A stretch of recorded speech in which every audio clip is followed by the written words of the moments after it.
আসসালামু আলাইকুম। আশা করি সবাই ভালো আছেন, আমিও ভালো আছি। তো যে যেখান থেকে আমার এই ভিডিওটা দেখতেছেন, যদি ভালো লাগে অবশ্যই লাইক কমেন্ট দিয়ে আমার পাশে থাকবেন। আর আমি আপনাদেরকে এটাই বলতে চাইতেছি, যেহেতু এটা দেখতে ফুলের পাপড়ির মতো, এটা হচ্ছে ফ্লাওয়ার। আর এই ফ্লাওয়ারের পিঠাগুলা কেমন হয়েছে দেখে অবশ্যই কমেন্ট করে জানাবেন। আর আপনারা বাসায় অবশ্যই ট্রাই করবেন। যদি খেয়ে টেস্ট না হয় তাহলে আমার কমেন্ট করে জানাবেন। খেতে কিন্তু দুর্দান্ত হয়েছিল, মানে সেটা নিজে বানিয়েছি বলতে সেটা না যে আমি বানিয়ে আমি আবার প্রশংসা করতেছি। অনেক টেস্ট হয়েছিল খাবারটা, যেটা বলার মতো না। তা আপনারাও এভাবে গাজরের ফ্লেভারটা দিয়েও বানাতে পারেন, অথবা ফুড কালারটা ব্যবহার করতে পারেন, আর নয়তো বা এটা স্কিপ করে যেতে পারেন। কিন্তু দেখতে খুব লোভনীয় হয়েছে আর অনেক সুন্দর লাগতেছে পিঠাগুলা।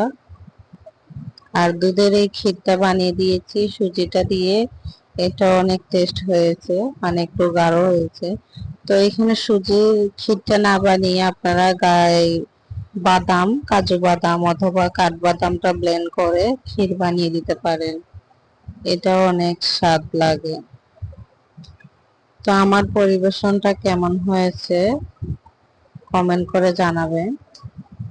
এই দুধটা দেওয়ার পরে পিঠাগুলা কিন্তু দুধের রসটা টেনে নেবে, তখন এটা খেতে আরো অনেক ভালো লাগবে। আর যারা মিষ্টি পছন্দ করেন না তারা স্কিপ করে যেতে পারেন, মানে মিষ্টিতে স্কিপ করে যেতে পারেন, শুধু দুধ দিয়ে খেতে পারেন, আর নয়তো বা এমনিতেই খেতে পারেন।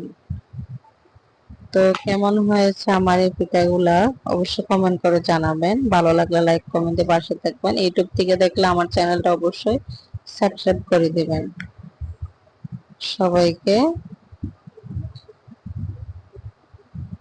সবাইকে অনেক অনেক ধন্যবাদ, অনেক অনেক অভিনন্দন, অনেক অনেক ধন্যবাদ।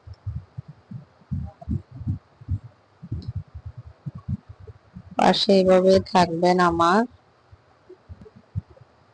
সব সময় আমার পাশে থাকবেন। এত কষ্ট করে আমার ফুল ভিডিওটা দেখার জন্য আবারও ধন্যবাদ।